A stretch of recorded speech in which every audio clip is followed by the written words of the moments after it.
తెలంగాణ ప్రభుత్వం ప్రతి ఒక్కరి సంక్షేమానికి కట్టుబడి అనేక పథకాలను అమలు చేస్తుందన్నారు మంత్రి చామకూరి మల్లారెడ్డి. మైనారిటీలకు సంబంధించి వివిధ సంక్షేమ పథకాలలో వారి అభ్యున్నతికే చేయూతనిస్తుందని అన్నారు. ఇక మేడ్చల్ జిల్లా వ్యాప్తంగా 497 మందికి మైనారిటీ బంధు చెక్కులను పంపిణీ చేశారు.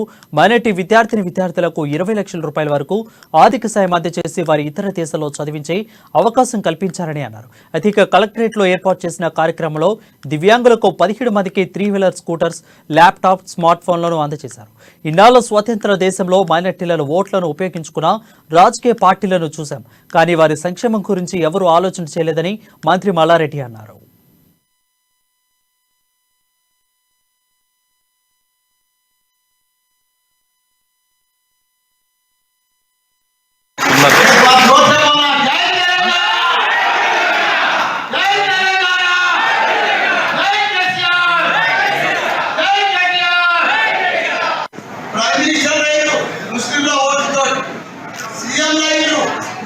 మంత్రులైరు, ఎమ్మెల్యేలైరు, కార్పొరేటర్లైరు, కానీ 70 సంవత్సరాలు స్వాతంత్రం వచ్చినా కానీ వాళ్ళ ఓటు బ్యాంక్ అంతా